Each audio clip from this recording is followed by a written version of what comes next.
este Alaurín, al que tanto quiero y al que tanto me une. Y en estas charlas de la platea, a las que he venido en otras ocasiones como invitado a ver a los invitados que traía Mar y Moisés, y agradecerles, como no, que hayan contado conmigo para presentar a este gran artista que todos conocemos y todos queremos, que es Antonio Montiel. Espero que disfrutéis de este encuentro, del que estoy seguro que vamos a conocer más en profundidad la vida de Antonio Montiel, o el pintor del alma, como se le conoce. Como todo gran artista, él no necesita más presentaciones, con solo decir, como he dicho, el pintor del alma. Hay gente que dice el pintor de los reyes, o el de los famosos, o el maestro retratista. Tiene muchos apelativos con el que se le conoce. Así que, si te parece, Antonio, comenzamos.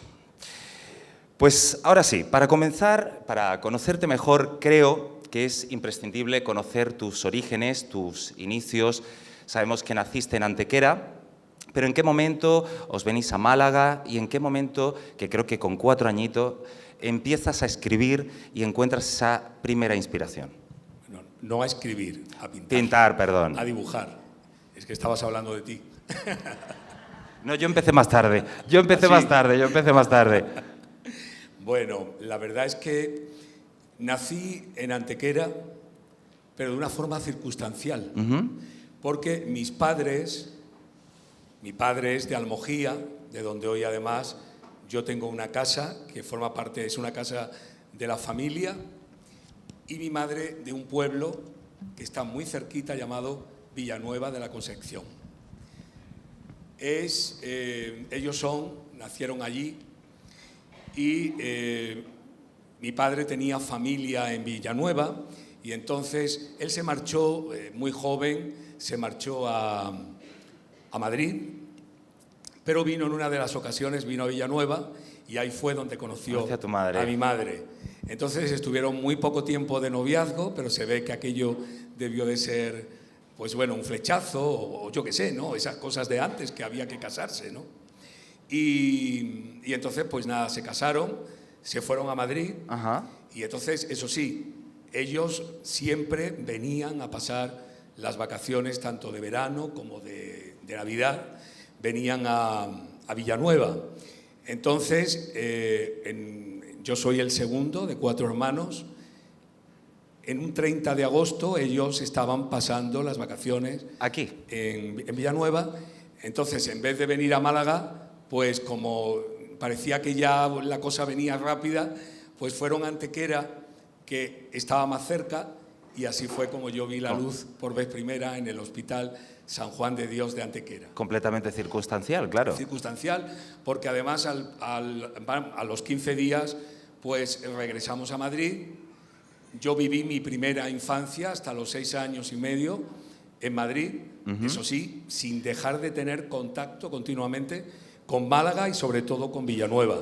Y también con Almojía, porque íbamos a veces a ver a mis abuelos paternos. Aquí, por ejemplo, hay una fotografía que estáis viendo bueno, pues esa foto de los 4 hermanos en escala, ¿no? Y bueno, pues la mayor María Ángeles, el segundo Fernando y la cuarta María Victoria. Y nada, y así fue. Y entonces mi contacto siempre estuvo muy constante y además creo que de las cosas más bonitas que me pasaron fue el poder tener contacto con la naturaleza. Creo que eso es algo que ha sido a lo largo de mi vida, pues algo que nunca pude olvidar y por eso quizás ahora, con motivo de la pandemia, al venirme a pasar más tiempo a Almojía, pues he descubierto ese contacto que tuve de niño. Y la verdad es que me cuesta muchísimo trabajo volver a Madrid. Eso lo hablamos mucho Parada y yo, porque Parada ha venido muchas veces también a verme allí a Almojía y bueno, y a Villanueva y en fin. Y entonces lo hablamos, ¿no? Porque muchas veces vemos el Madrid como algo maravilloso, como algo... Y la verdad es que se cumple una función importante, pero cuando uno va pasando el tiempo se da cuenta de la importancia de las raíces y del lugar donde naciste y sobre todo si has tenido la suerte de estar en contacto con la naturaleza. El ser un niño prodigio, ¿no? Hoy día se escucha mucho esa expresión y los padres están más concienciados, saben cómo tratarlos. Pero bueno, cuando tú diste tus primeros atisbos, ¿no? de pintura, ¿qué opinaba tu familia? ¿Tuviste el apoyo? ¿Te comprendieron? ¿Cómo se vivió eso en tu familia? Pues bueno, tú sabes que decía Sorolla que ser artista es tener el corazón caliente y el estómago frío. Eso es como se veía antiguamente el mundo del arte. Por eso yo creo que lo que ha cambiado hoy en día de los artistas de antes es que antes los que de verdad luchaban eran los que de verdad lo sentían, los que de verdad querían llegar lejos, los que de verdad formaba parte de ellos, ¿no? Porque luego, al paso del tiempo y en los tiempos que estamos hoy en día, artista quiere ser todo el mundo. Todo el mundo, todo el mundo. Es decir, decía Lola Flores, hoy una chica canta, le hacen gracia a la familia, el padre tiene dinero, le hace un buen afiche, mejor que el mío, y ya se cree que es más que Lola Flores. Y es que eso no es así. Es decir, el arte es algo que se siente dentro. Uno puede aprender, uno puede tener academia. Cultivarlo, claro. Pero el arte o lo llevas dentro y es verdadero. Por eso los artistas verdaderos transmiten, más que los que son puramente académicos, porque están transmitiendo algo que a veces no es ni cantar muy por lo alto, como pasa hoy en día, ni pintar poniendo demasiados elementos, sino es transmitir a veces desde lo más sencillo, que es donde yo creo que está la verdadera grandeza. ¿Y tu familia cómo se quedó? Claro, porque tu padre quería que tú fueras maestro, ¿no? Bueno, toda mi familia, porque decían que, bueno, que eso lo hiciera en mis ratos libres, que me dedicara, pues bueno, pues cuando no tuviera otra cosa que hacer, pues en vez de dedicarme a cualquier otro hobby, pues que pintara, pero que sobre todo buscara la seguridad que te puede dar una carrera o un oficio, que esto es un oficio también, artístico, pero lo es. Sí, pero como tú has dicho, antes no se veía igual. Entonces ellos tenían ese temor, como lo han tenido tantos padres, aunque luego después hayan visto que mereció la pena, ¿no? Pero claro, eso no se ve al principio es todo la inseguridad, el temor, y entonces ellos, como tampoco eran personas humildes, eran personas que no tenían una gran cultura, pues entonces tenían ese miedo, ¿no? Claro. Pero bueno, yo me impuse y lo que suele suceder, pues cuando quieres algo y lo luchas y lo trabajas, pues al final se impone y al final pues logras lo que quieres. Tanto era así tu empeño por aprender que creo que bueno, pediste ir a la Escuela de Bellas Artes. Sí. En la Plaza de la Constitución, donde actualmente está el Ateneo, ¿no? Sí. Que aquí tenemos, como bien has dicho, a la que ha sido vocal del Ateneo durante 30 años, vocal de poesía, Inés María Guzmán, y con 9 años pediste ir allí. ¿Y qué te dijeron? Bueno, yo tenía una profesora en el colegio, cuando era la educación general básica, tenía una profesora que había estudiado Bellas Artes, pero estaba en ese colegio dando dibujo y también daba religión. Entonces ella vio desde primera hora mis dotes artísticas y entonces viendo lo que había, pues fíjate, habló con mis padres y le dijo, hombre, este niño yo creo que merecería que se apuntara a la escuela de arte. Entonces yo tenía 9 años cuando sucedió aquello, pero hasta los 10 no se podía uno matricular. Entonces, al cumplir los 10, mi padre me dijo, nosotros vivíamos por lo que es calle Castilla, no sé si conocéis, cerca de Carlos Haya, en Málaga. Carlos Haya. Ya no habíamos vuelto de Madrid, porque me vine con 6 años, pero luego ya nos instalamos definitivamente en Málaga. Y entonces mi padre me dijo, bueno, yo te apunto, pero para ir hasta la Plaza de la Constitución yo no te voy a llevar todos los días. Así que tú sabrás lo que haces. Yo te puedo enseñar qué autobús escoger, pero te tienes que ir solo y tendrás que venir solo, ¿no? Y así lo hice con 10 años. Con 10 años me cogía yo mi autobús y claro, cuando llegaba el invierno, a veces aquellas noches de frío y de lluvia, pues a veces te daba un poco hasta de miedo, ¿no? Pero era tal el amor y el deseo que yo tenía que, bueno, cuando me matriculé, recuerdo que nada más llegar me enseñaron una serie de materiales, como era el carboncillo, como eran los difuminos, cosa que yo no tenía ni idea porque yo lo que dibujaba era con un lápiz de estos, pues de dibujo de la escuela, ¿no? Entonces, los primeros dibujos los emborronaba muchísimo, ¿no? Y me acuerdo que además aquel lugar, aquel sitio que hoy es precisamente el Ateneo, muchos de vosotros seguro que lo conocéis, con una escalera que sube... Infinita, pero que en aquella época estaba llena de estatuas gigantes, de escayola, clásicas. Y entonces llegar allí, de pronto encontrarte con aquel sitio, con los pupitres, como si todavía estuviéramos a finales del siglo XIX. Y en uno de los sitios había un pupitre donde había un dibujo que yo no sé si sería, seguramente sería una reproducción enmarcada, así con un junquillo, y ponía una inscripción que decía: aquí, en este lugar, dio sus primeras clases de dibujo el maestro Pablo Ruiz Picasso. Así que en aquella época yo no sabía ni quién era Picasso, pero tampoco mucha gente, aunque no lo creáis.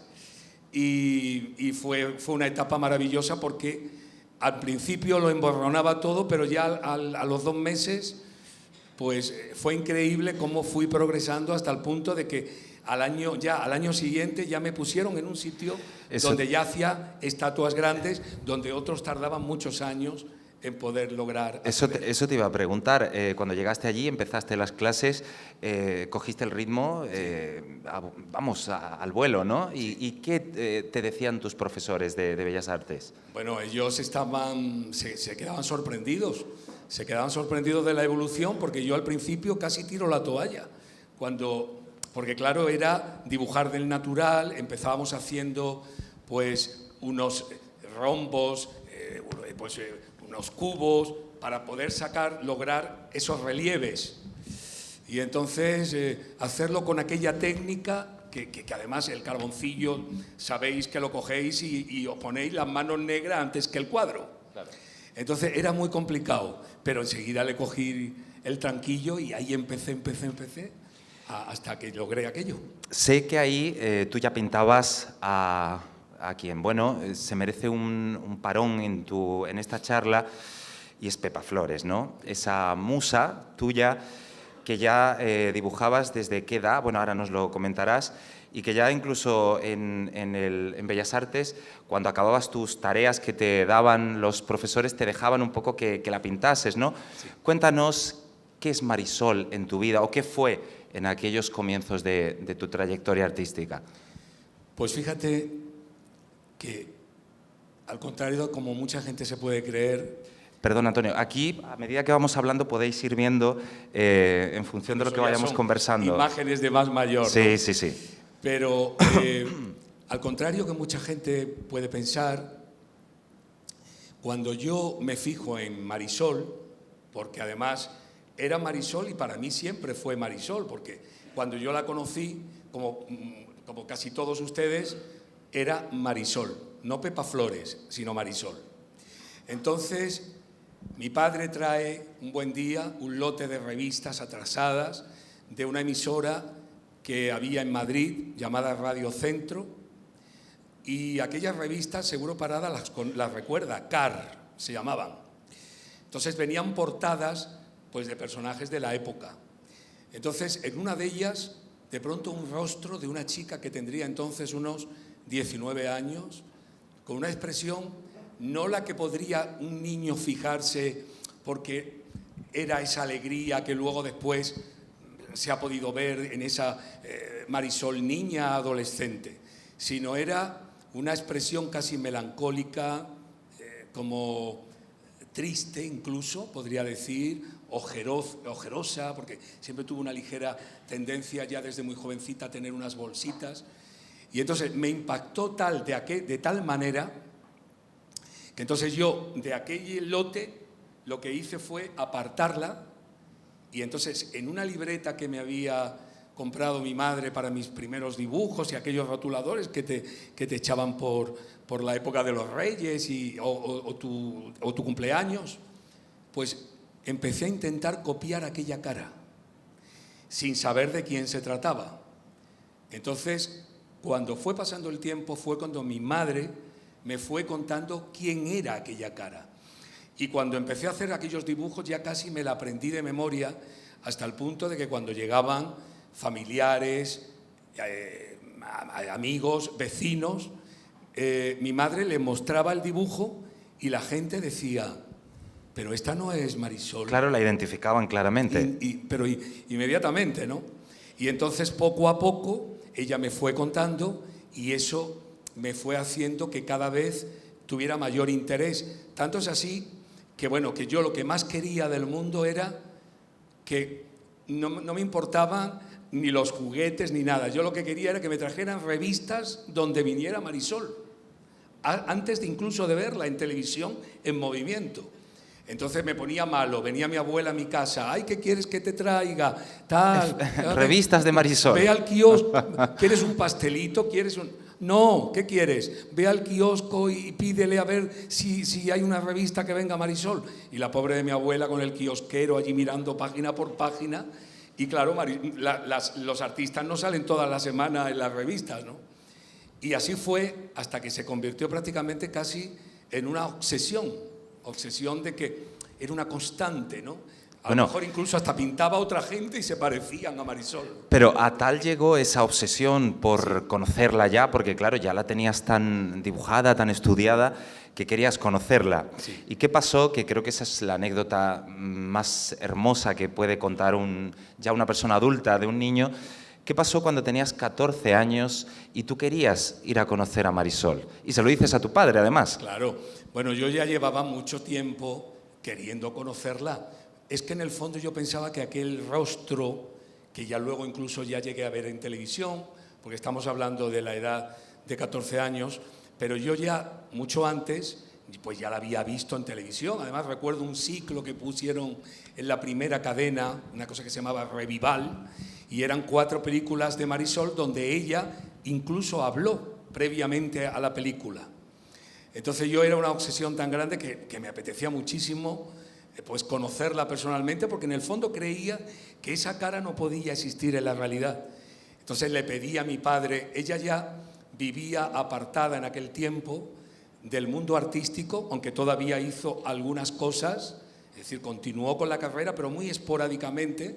Se retiró a la localidad alicantina de Altea con el bailarín Antonio Gades, que como sabéis fue su pareja y el padre de sus 3 hijas.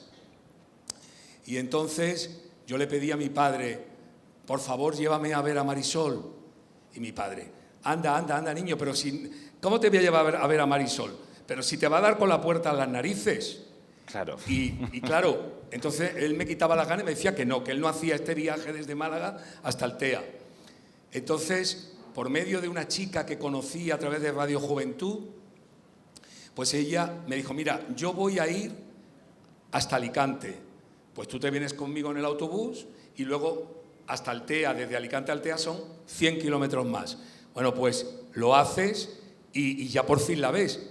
Yo ya llevaba tiempo, que no os creáis, yo ya conocía a sus abuelos, que fijaros hasta qué punto, cuando estoy ya en la Escuela de Arte del Ejido, conozco a un señor que es el padre de una locutora de radio conocida en Málaga, Inmaculada Urbano, y ellos vivían justamente debajo de los abuelos de Marisol, de los abuelos paternos, del padre de Marisol.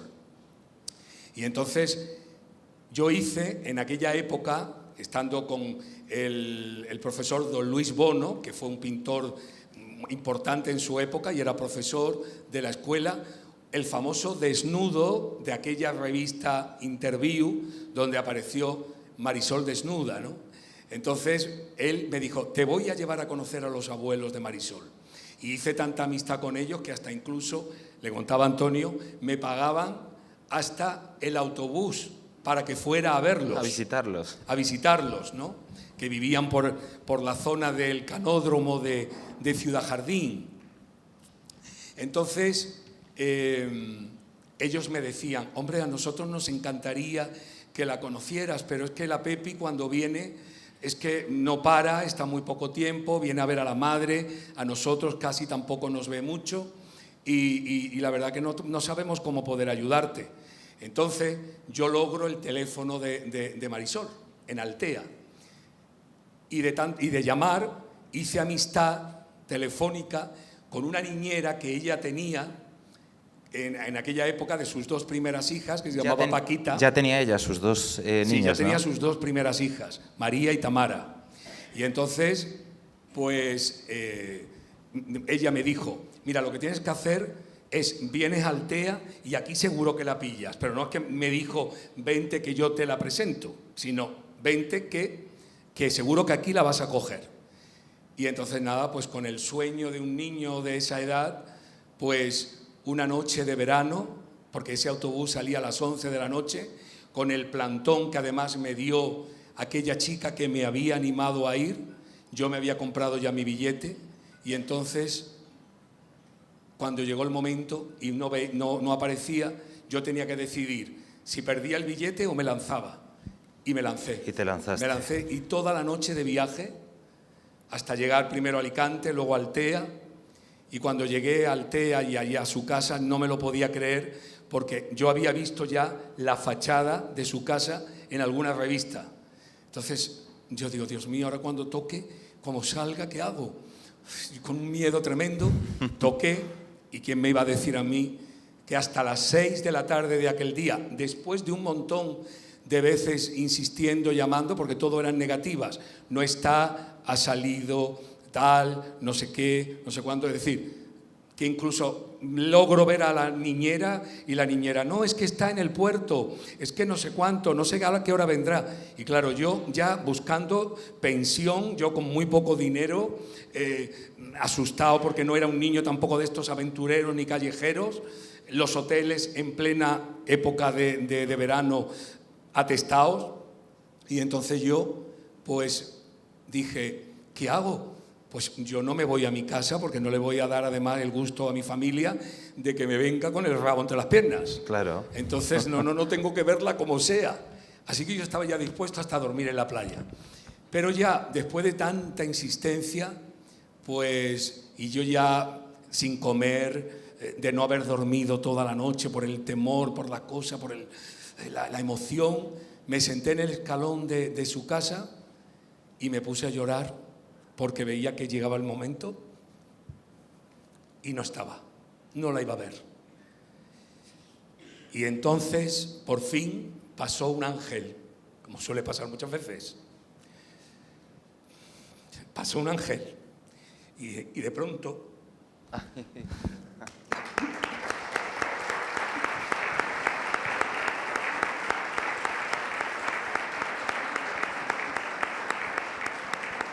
Aquella mujer se apiadó de aquel niño y de pronto tocó al timbre y salió la niñera y le dijo, mira, si está la Pepi por ahí, por favor, dile que salga, que mira cómo este niño ha venido de Málaga, que dice que tal, por favor, un momento, que no le importe tanto, que no lo estás viendo, que tal y igual. Y entonces por fin me dejaron de entrar. Estaba incluso la madre dentro, que yo ya la había conocido. Pero claro, yo también comprendo, ahora con los años y con el tiempo, que claro, para ella yo no significaba nada. Era uno más entre tantos admiradores que tenía, a pesar de que yo había mandado 50.000 cartas, dibujos, pero nunca contestó, nunca contestaba. Pero yo ya con haber podido verla aquellos escasamente, no sé si serían una media hora o quizá algo más. Te invitaron a un refrigerio, creo, porque... Sí, porque bueno, como yo estaba sin comer, estaba con aquella cara que tendría, encima después de haber estado llorando en el escalón y todo esto, pues Antonio Gades dijo, oye, este niño, mira cómo está y tal, oye, dale algo de tomar, ¿qué quieres tomar? No sé qué, me acuerdo de una Coca-Cola, no sé qué, y nada, y entonces, pero yo, nada más salir de aquella casa, bueno, eso sí, le dije, ¿no te importaría que pudiéramos hacer una fotografía juntos para que mis padres sepan que yo he venido y te he visto? Y entonces con una maquinita que llevaba... Que habías comprado tú también. Bueno, una máquina. no que había comprado, sino que era una máquina que con aquellos sellos que se daban cuando se iban a las tiendas, habían unas libretas de Valispa, creo recordar, y entonces con aquellas yo logré que pudiera tener una cámara Kodak de aquellas pequeñitas que, bueno, no había ni flash ni nada, había que salir a la calle e incluso en la calle te salía mal. Pero lo logré y yo me vine a Málaga más contento que unas Pascuas. Yo creo que ella también aquello ya le hizo cierta gracia y ya a partir de entonces luego pues ya nos volvimos a ver luego en Navidad, ella vino a Málaga, nos volvimos a ver y ahí empezamos ya a tener una amistad y una relación. Pues tú dices, Antonio, que eras un niño no muy aventurado. Pues tengo que decirte que fuiste muy valiente, porque yo creo que pocos de los que estamos aquí, o ninguno, con esa edad, con 14 años, de aquella época además, sería capaz de recorrer tantos kilómetros solo en busca de su musa. Eso desde luego es de valientes, Antonio. Es que yo mismo me sorprendo, porque yo creo que ahora, si lo pienso bien, con todo lo que he conocido al cabo de los años y todo, yo creo que ya no lo haría, me costaría mucho. Porque ya he aprendido mucho a desmitificar las cosas y antes las veía de otra manera. Pero claro, es la inconsciencia. Por eso, el hecho de que ella no me quisiera recibir y todo esto, lo puedo comprender, porque no era solamente yo, era mucha gente que querían conocer a Marisol. Ella fue un ídolo de masas, fue una mujer que las niñas la querían imitar, las madres querían tener una niña como ella. Entonces, con los años, ¿cómo no lo iba a comprender? En esa etapa de tu vida también ya empiezas a cosechar tus éxitos con exposiciones, con 14, 15 años, y además empiezas también a ganar premios de pintura. Y lo más curioso es que siendo tan jovencito ya comienzas a desarrollar una carrera no solo meteórica en el mundo de la pintura, sino que empiezas también a impartir clases de pintura. ¿Cómo recuerdas aquella época y quién eran tus alumnos? Porque creo que eran niños, pero también adultos, ¿no? Bueno, lo primero, eso vino ya una vez que terminé el servicio militar. Ah, después. Fue después. Pero luego continué. Mi primera exposición la celebré con 14 años. Justamente, además, el año en que voy a conocer a Pepa Flores en el mes de octubre. Yo fui a verla en agosto y en octubre yo hice mi exposición en el Liceo de Málaga. Ajá. Anteriormente había hecho también una muestra en la calle Trinidad Grun, en un lugar que se llamaba Real Sociedad Tiro de Pichón. Un lugar donde además en esa casa había vivido doña Ángeles Rubio Argüelles, toda una institución dentro del mundo del teatro. El Teatro Ara. Del Teatro Ara en Málaga. Y a partir de ese momento, entonces ya tomó pues casi prácticamente una vida casi de profesional, porque empiezo ya con las primeras exposiciones. La primera además tuvo un gran éxito por la juventud, tuvo unas críticas estupendas. Había un crítico que muchos de ustedes seguro que recordarán, seguro que Inés María sí, Rafael Cortés, del Diario Sur, y me hizo unas críticas fantásticas y fue, digamos, pues un espaldarazo para, digamos, tomar mucho más decisión de que yo quería dedicarme a esto, ¿no? Fue pasando el tiempo y ya no solamente expuse en Málaga, sino también en Antequera, en Cádiz, en muchos sitios. Pero lo que me da, digamos, el punto como para tomar la decisión de marcharme, bueno, pero eso vino después. Eso. No, lo que hago es el servicio militar, que lo hago voluntario porque yo quería ir a Madrid. Es decir, sabéis que antes, cuando se elegía destino, cuando lo hacías voluntario. Entonces yo, como quería estar en Madrid por ver los grandes museos de cerca, todo aquello, porque claro, yo me vine de Madrid con 6 años y medio, entonces mi padre no me llevaba a ver los museos y yo estaba loco por ver esos museos, ¿no? Entonces,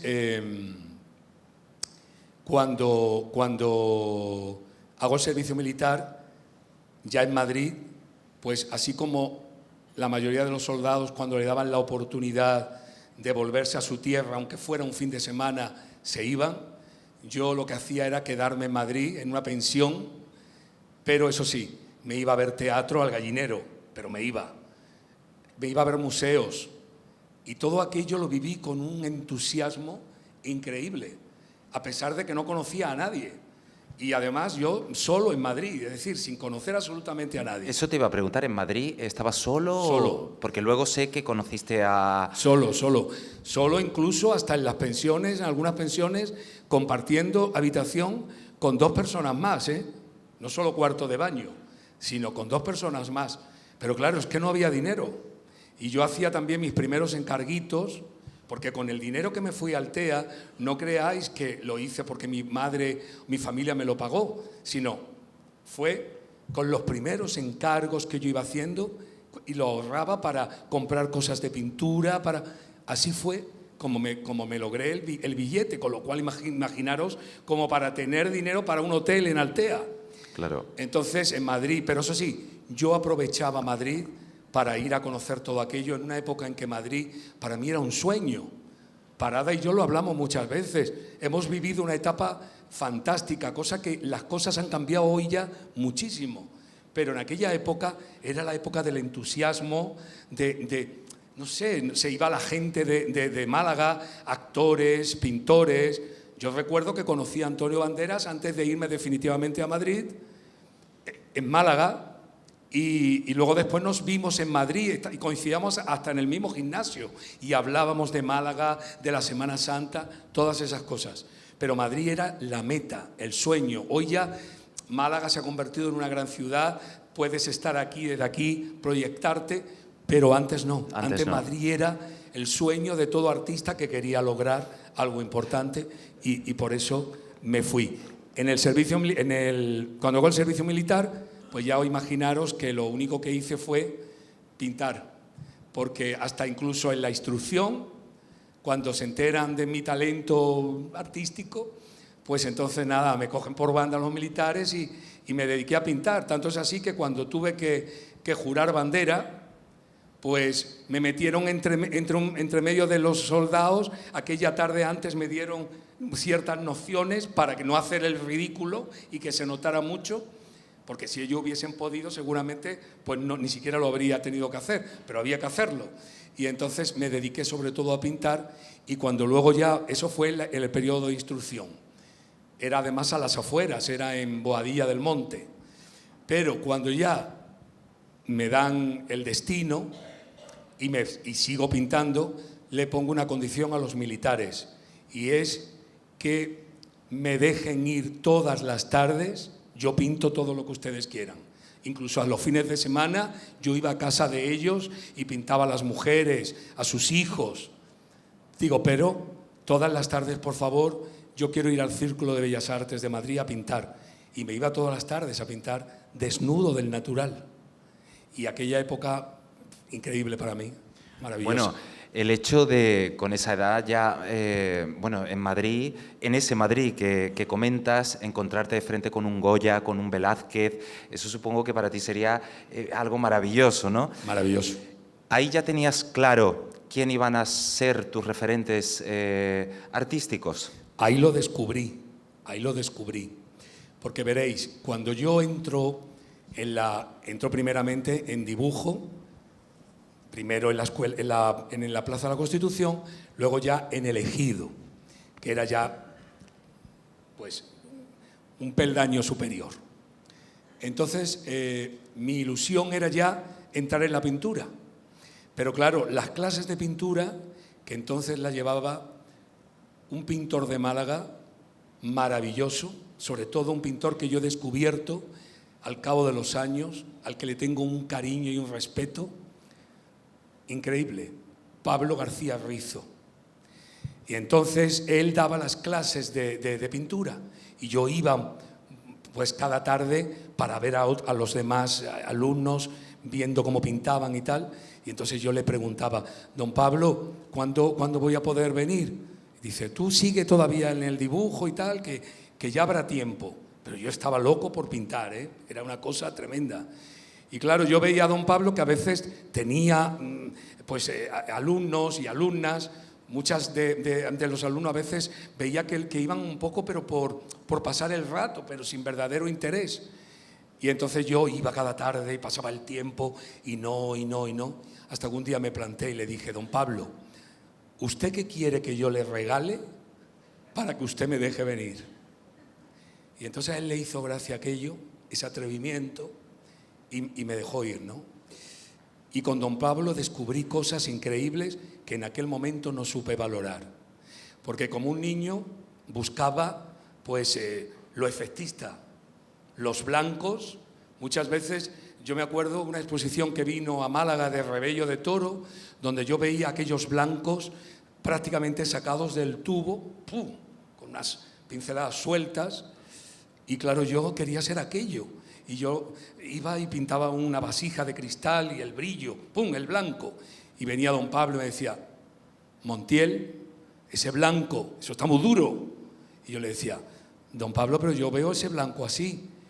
Y él decía: vamos a ver, si tienes que sacar la fuente de donde viene el brillo, ¿de dónde vas a sacar más blanco del que hay? Ya no hay más blanco. Ay, pues mire usted, don Pablo, pero queda muy bonito. Sí, pero tú estás aquí para aprender, no para hacer cosas bonitas, cosa que le agradezco, porque a otra gente le dejaba que pintara señoras, muchas veces que iban a hacer sus margaritas y sus cositas y para la nieta, pero él veía en mí cualidades y me obligaba, como suele pasar muchas veces con maestros que de verdad ven tus cualidades, ¿no? O sea, te exigía. Bájalo. Y yo, don Pablo. Y entonces un día le digo: pues mire usted, don Pablo, yo voy a ver a Rebello de Toro. Y él lo pone así. Y entonces, con todo el respeto al Rebello de Toro, que me encanta, que yo lo valoro muchísimo, pero don Pablo me dice: vamos a ver, Montiel, ¿tú qué quieres ser? ¿Un buen pintor o un cartelista? Y le dije: yo un buen pintor. Dice: pues entonces no te fijes en Rebello de Toro. Claro, en aquel momento yo pensé, dije: claro, este señor, que además era un hombre bohemio, con una gabardina, una petaca en el bolsillo, que le daba de vez en cuando al trinqui, y estaba más tiempo en el bar que en la clase. Yo pensaba, digo, claro, este hombre, este viejo ya le tiene coraje a Rebello de Toro porque es un pintor muy importante y le da coraje de que yo me haya fijado en él. Pero ay, cuando luego conocí Madrid y conocí los museos y de pronto vi a Velázquez, vi a Rembrandt, a Goya y a tantos, y él me hablaba del silencio tonal. Y entonces fue cuando descubrí la importancia de que la pintura no es una cuestión que tiene que ser efectista para llamar la atención, sino que tiene que ser verdad.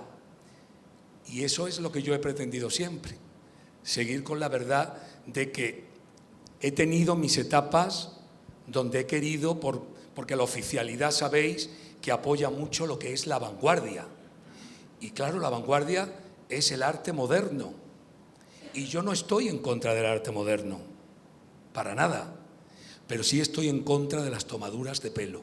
Y hay muchas, más de la que muchos de ustedes se creen, aunque por la cuestión de que no sé, no lo entiendo. El arte se entiende con el corazón. El arte hay que entenderlo porque algo te toca, algo te llega. Porque se puede ser un gran técnico y no llegarte, pero lo que sí está claro es que hay muchas tomaduras de pelo. Hemos ido de mal en peor. Siempre digo, el barroco, con el barroco se llega al sumum del arte. Pintura, arquitectura, escultura, todo. Después se quiere superar rizando el rizo, llega el rococó, que es como si a una señora guapa que no necesita que le pongas cosas, la pones como un árbol de Navidad. A partir de ese momento, el arte empieza al declive. Y hoy el arte es una bolsa de basura puesta en un museo. Eso te iba a preguntar, ¿en el arte todo vale, Antonio?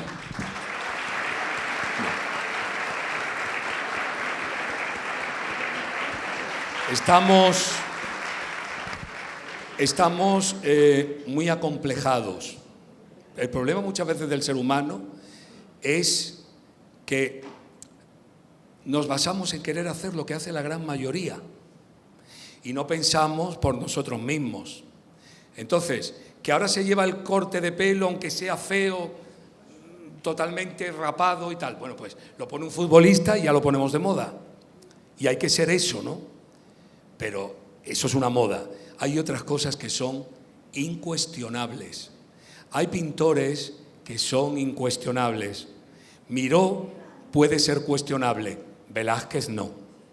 Y la gente que conocemos el oficio y sabemos la verdad del oficio, porque además es que incluso Velázquez ha sido admirado tanto por los pintores de antes, de su tiempo, y estamos hablando del siglo XVII, como los pintores actuales. El mismísimo Picasso hizo un remake, se puede decir, de las Meninas, claro que con una gran diferencia. Entonces, ¿qué pasa? Que parece que ya todo vale. ¿Ustedes no lo ven? Que es que parece que hoy todo vale. Uno va a Arco, a estas ferias de arte moderno. Sí, ¿y pero qué te es lo que dicen, ves? es abstracto. Claro, entonces como no se entiende, pues entonces ¿qué pasa? Que normalmente cuela porque bueno, y está muy bien. Es decir, yo conozco amigos míos o yo he tenido alumnos que no sabían pintar una manzana ni una naranja, que era mi oficio cuando yo estaba de profesor y les enseñaba. Que no es solamente pintar una redondez y rellenar el color, sino es colocarla en su sitio, darle aire, la atmósfera, lo que son los volúmenes, las texturas. Es que es mucho más que simplemente un dibujo rellenito de por un lado amarillito y por el otro rojo o verde. No, es mucho más que todo eso. Y no sabían hacerlo. Pero en cambio dejaban eso y al poco tiempo ya lo veías exponiendo, pues, en lugares modernos, pues arte moderno. Y yo no estoy en contra, yo soy admirador. Yo prefiero un Brickman, por ejemplo, que es un pintor abstracto, antes que un pintor de estos que a lo mejor pinta figurativo, pero que es un cromo, como os suelo decir muchas veces, un cromito. Entonces, claro, es que pintar no es una cuestión de rellenar un dibujo. Y eso Velázquez lo enseñó muy bien, porque tenía una primera época que eran dibujos prácticamente coloreados en la primera etapa que tuvo la influencia de Caravaggio. Pero luego, cuando descubre el color, la textura, es que hoy, si ustedes cogen y se acercan a ver un Velázquez de cerca y ven un detalle de una mano con un pañuelo y lo amplían, es un cuadro abstracto maravilloso, pero maravilloso, con unas texturas, con un colorido increíble. O el mismísimo luego Goya, años más tarde, que fue el descubridor del expresionismo, maravilloso, no al grado de Velázquez, no al grado de Velázquez, fue luego creador, sí, como Picasso también fue creador de lo que fue el cubismo. El cubismo. Pero no significa que porque de pronto se haya creado, todo lo que se crea tenga que estar bien. Es decir, se pone de moda. Ante eso surgen los negocios, que son los que suben, más que el propio arte, más que el propio... Porque yo viví la inauguración de Picasso en Málaga, cuando vino el museo, bendito sea si eso viene bien a Málaga por cuestiones de que la gente venga a conocer, que haya turismo, que dé dinero a Málaga, porque Picasso, te guste más o te guste menos, es un pintor universal. Es decir, lo consiguió. Lo mismo que tenemos a Antonio Banderas, que quizá haya actores mucho mejores, pero no llegaron a donde llegó Antonio. Y yo me quito el sombrero ante eso, porque es muy difícil, por lo que sea, pero llegaron. Y eso hay que valorarlo también. Es en esa época de Madrid, ¿no? Donde, bueno, ya digamos es un boom Antonio Montiel, sobre todo cuando te contrata lecturas para hacer esa colección, ¿no? Pero ¿quién te abre las puertas realmente en Madrid? ¿Quiénes son los primeros que confían en ti y te hacen tus primeros encargos importantes? Bueno, yo decido ya, bueno, no te he contado que una vez que termino el servicio militar me vengo a Málaga porque me llama la Galería de Arte Miguel Ángel, que era una galería que había en el pasaje de Chinitas, justamente enfrente donde estuvo el famoso Café de Chinitas. ¿Ahí qué edad tenías tú, Antonio? Pues en ese tiempo yo tenía unos 21 años, 20, 21. Vale.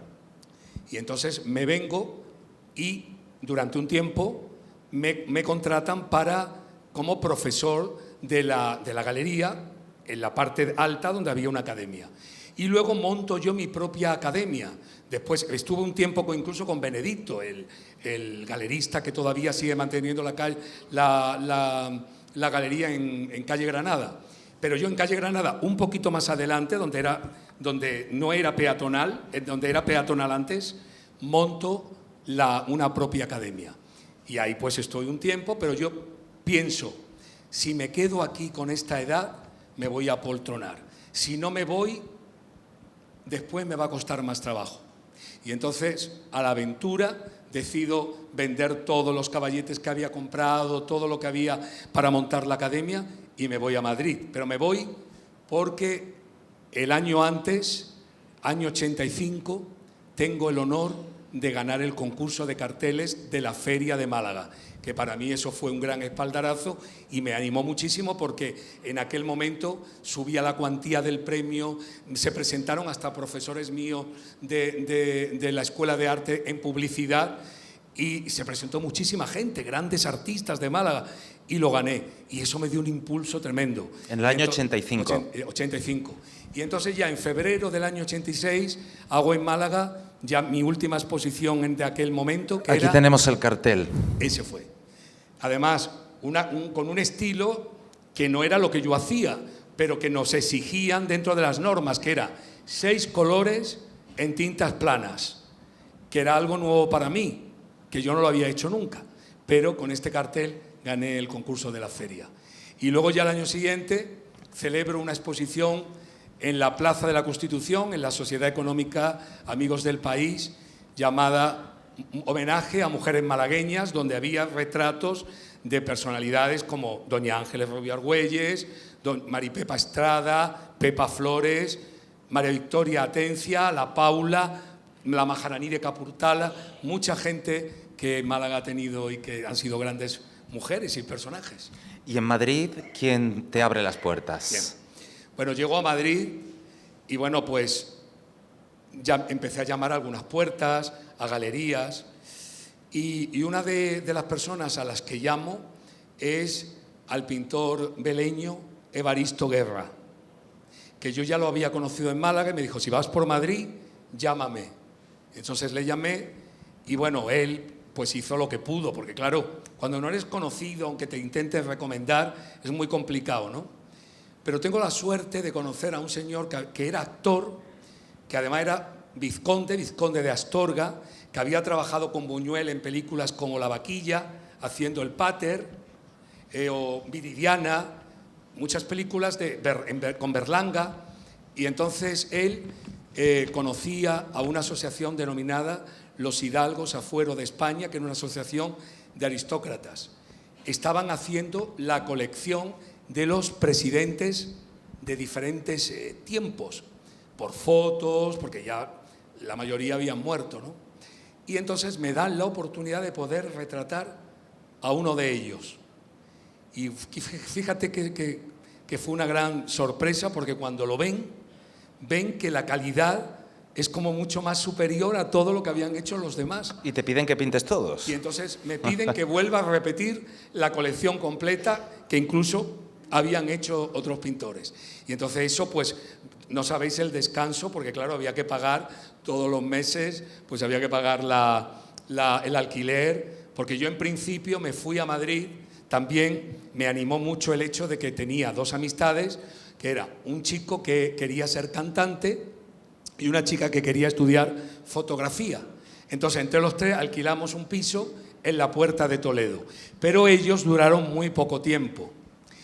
Y fijaros que yo tenía en la época de mi juventud primera, pues ya con 13 años, pues formábamos parte de la misma pandilla, un grupo entre los que estaba pues una malagueña que también ha llegado alto. Remedios, ¿no? Remedios Cervantes. Y entonces éramos amigos, ella se había presentado al concurso de Miss España, además se presentó porque entre las personas que la animó yo fui el más ferviente, junto con su padre, porque yo escuchaba lo de concurso de Miss España, tal, Miss Andalucía Oriental, y yo la animaba. Ahí podemos verte con ella. Bueno, eso fue cuando dimos el pregón del carnaval en el Teatro Cervantes, en el año 90, me parece que fue en el 89 o 90, más o menos. Y entonces nada, pues con ella se vino y compartimos piso durante 2 años y medio, y el gran espaldarazo me viene con la revista Lecturas, que organiza una serie junto a un fotógrafo llamado Juste, José Luis Juste, y una periodista, Amalia Enríquez, y entre los tres hacemos una serie denominada Las mujeres 10 españolas en 3 dimensiones. Entonces me encargan 15 retratos de las entonces mujeres pues, que estaban más de moda, que aparecían más en prensa, eran mujeres muy conocidas, entre las que estaban pues, Lola Flores, Isabel Pantoja, la baronesa Thyssen, Montserrat Caballé, Marta Sánchez, así 15. Pero tuvo tanto éxito que el director de Lecturas, Julio Bou, quiso que continuara y entonces se convirtió en 35. Y luego toda esa serie terminó siendo una exposición itinerante por España que la patrocinó Margaret Astor, con Maribí Dominguín al frente, y la llevamos por las principales capitales, empezando por Málaga, y ese fue, digamos, pues uno de las cosas más importantes que me sucedieron. Exposición que se llamaba Mujeres de España, ¿no? Mujeres de España. Sí. Ahí destacas ya como un pintor retratista, pero además de retratos, que es tu especialidad, ¿también pintabas en esa época otras cosas o ya te centraste solo en el retrato? A partir de aquel momento ya no tuve tiempo prácticamente de hacer otra cosa. Pero anteriormente hay gente que me pregunta, yo he pintado de todo, he pintado paisajes, bodegones, marinas. Lo que pasa es que lo que más me gustaba siempre era plasmar el alma humana. Y entonces era lo que realmente de verdad yo sentía. Hice incursiones también en cuestiones de arte moderno, pero pensé, si hago esto es que me siento desaprovechado, para hacer esto ya hay otros. Y entonces lo que hice fue ser más honesto, más sincero conmigo mismo y hacer lo que verdaderamente me gustaba. Y por ese camino tiré. Antes de dar el salto a América, y bien como has comentado la importancia del alma que tiene para ti, de hecho se te conoce, ¿no?, como el pintor del alma. Creo que es un factor clave para entenderte como persona y para entender también tu pintura.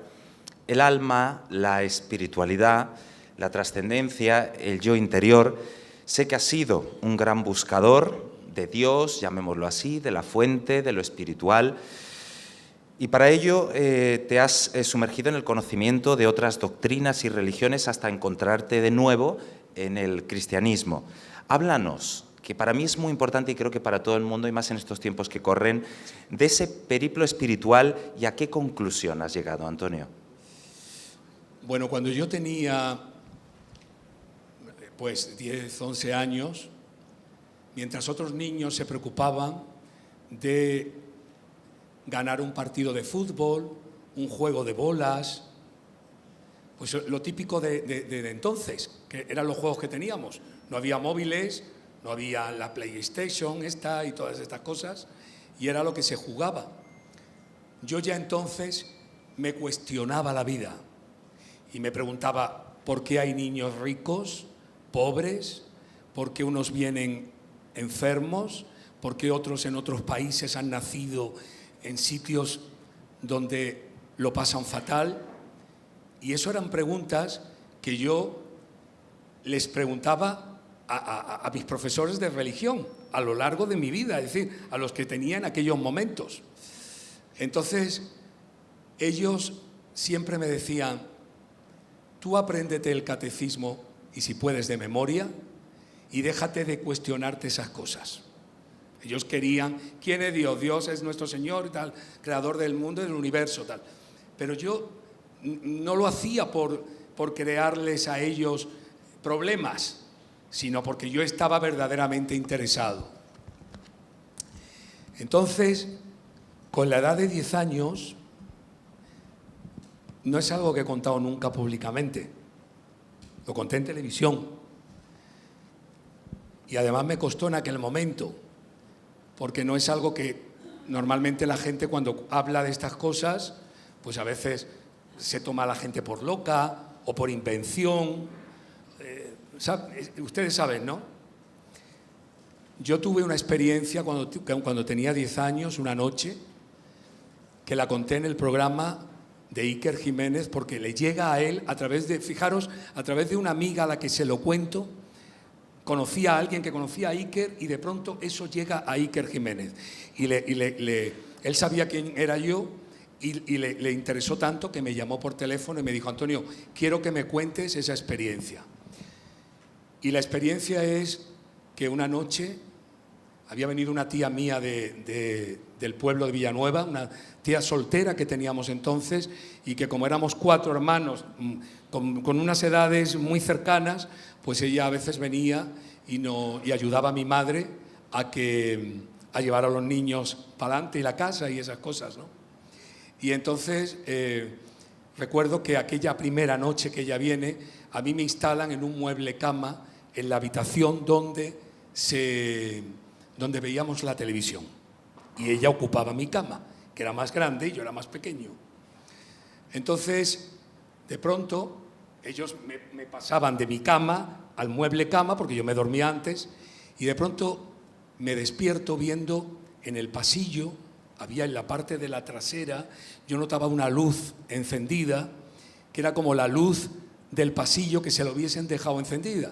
Y mi padre, como los padres de entonces eran para eso muy: niño, apaga la luz, 3, 4, 5, entraba a la casa y siempre contaba las luces que teníamos encendidas.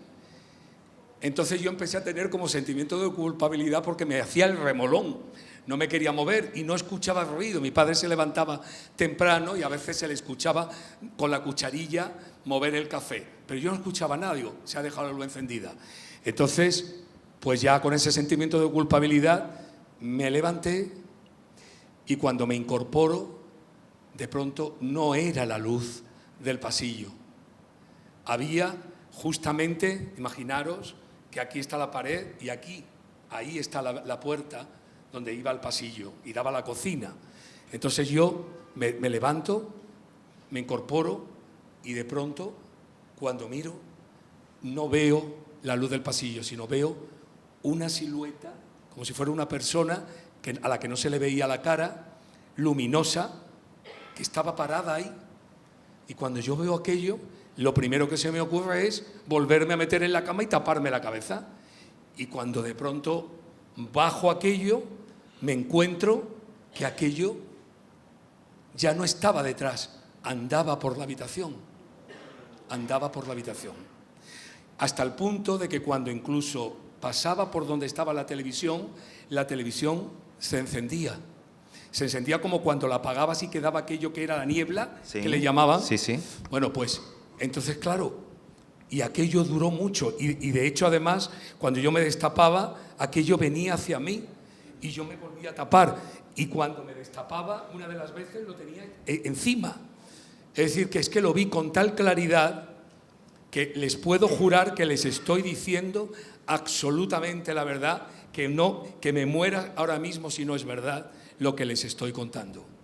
Entonces, claro, cuando uno ve aquello, yo que encima ya era un buscador, ya tenía esas inquietudes, pues entonces busqué. El catolicismo no me daba muchas respuestas, por lo menos en aquella época. No me las daba porque todo era: apréndete de memoria, esto es así y es así. Y entonces yo busqué incluso hasta en otras religiones. Me interesaron algunas religiones pues hindúes. Recuerdo que cuando llegué a Madrid conocí a un grupo que se llama Brahma Kumaris, que es una entidad espiritual, incluso con grandes personajes simpatizantes, entre ellos la reina Doña Sofía. Y me acuerdo que me daba mucho más respuestas a muchas cosas que yo buscaba e investigaba, ¿no? Entonces, fue una búsqueda de por qué estamos aquí, cuál es el sentido de la vida, por qué yo soy pintor o por qué el otro es otra cosa. Y las respuestas, he llegado a la conclusión, como muchos de ustedes seguro que también, que nada es por casualidad. Nada es por casualidad. Y todo eso además me ha dado muchísimo mayor tranquilidad en muchísimos aspectos, me ha hecho incluso aprender a desmitificar muchas cosas que antes mitificaba como cosas importantes, como que había que lograr, que había que llegar, que había que ser. Y sinceramente ahora, cuando me preguntan ¿a qué quieres lograr llegar? Y les digo, a nada.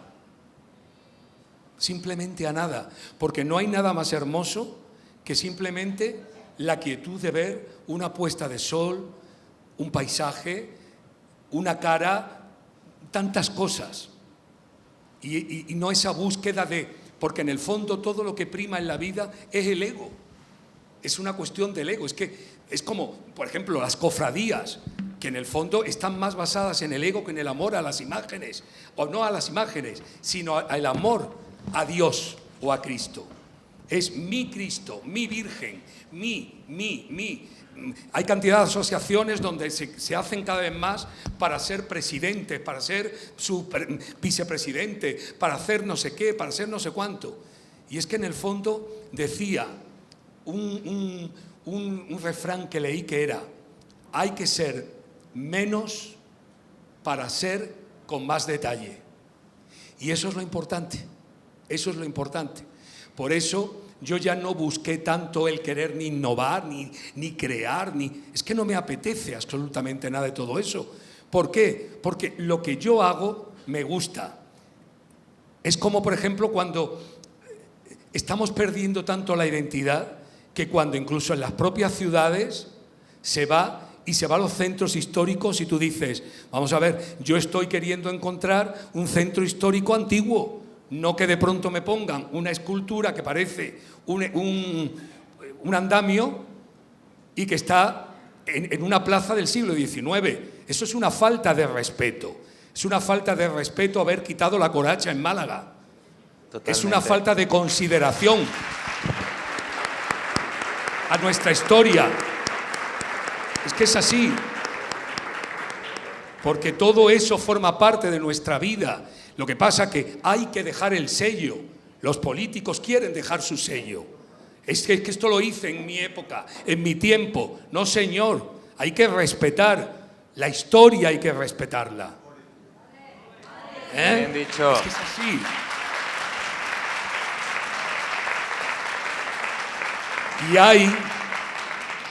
Y hay que tener conciencia quizá en cosas que forman parte de la historia, pero que no todo lo que la historia tiene significa que esté bien. Porque hay tradiciones que a lo mejor son cuestionables, pero que de pronto eliminemos cosas de nuestra historia y que las sustituimos por cosas solo por el hecho de ser modernos. Es como si ahora de pronto la Semana Santa, que es barroca, pues la pusiéramos ahora el Cristo de alambre. ¿Ustedes estarían de acuerdo? Eso sería ser moderno del siglo XXI. Un aspecto. Entonces, yo no estoy en desacuerdo con el modernismo, pero pongan ustedes esas cosas modernas, porque ya que las ciudades van creciendo, se ponen en lugares modernos. Si estamos en el siglo XXI, pues si hay una nueva barriada, ahí es donde se pone el andamio, pero no en el siglo XIX o en épocas anteriores. ¿No les parece? Hablando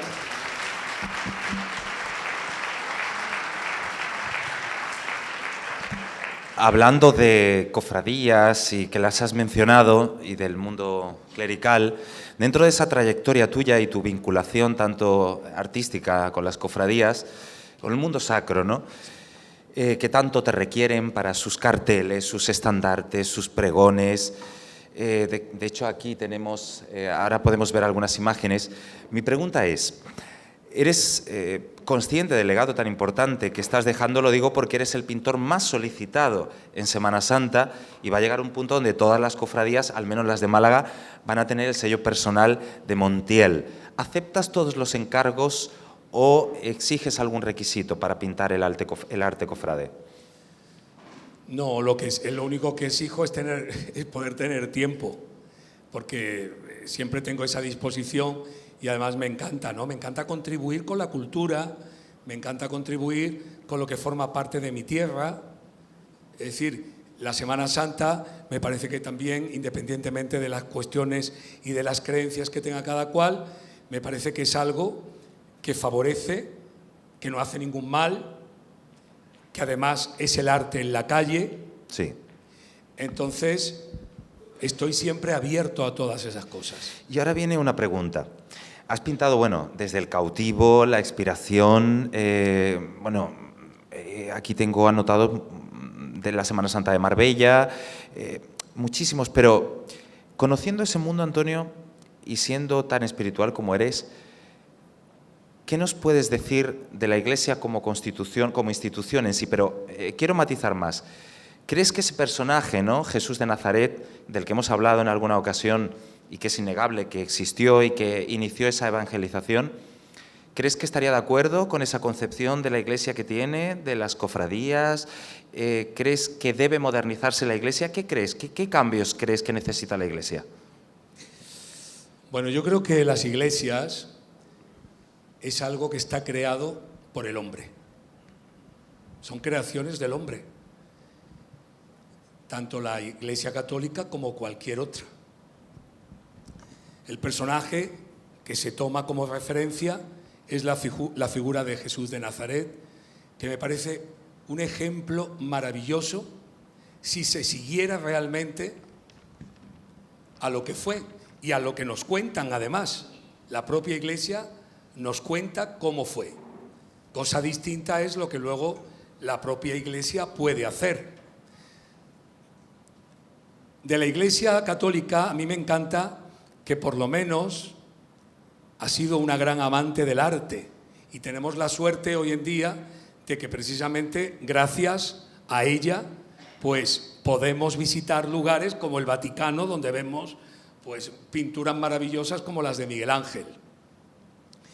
Pero que tenga que ver con lo que Cristo dijo, yo es que creo que todo parecido a eso es, aunque no digo que también hay cosas muy buenas que hace y que también la tenemos que valorar. Hay cosas que se hacen desde el ego, y lo digo muchas veces. Hay damas de beneficencia que piden para los negritos de tal país. Y a lo mejor lo que menos piensan es en los negritos. Lo que están pensando es que la vean haciendo obras de caridad, con el visón puesto aunque sea, pero haciendo obras de caridad. Pero el ego cumple una función también. Y si de alguna manera, aunque sea la mitad de lo que se recauda, llega a los negritos, pues bienvenido sea. Bienvenido sea. Muy bien dicho, Antonio. Así es, así es. Yo también lo creo.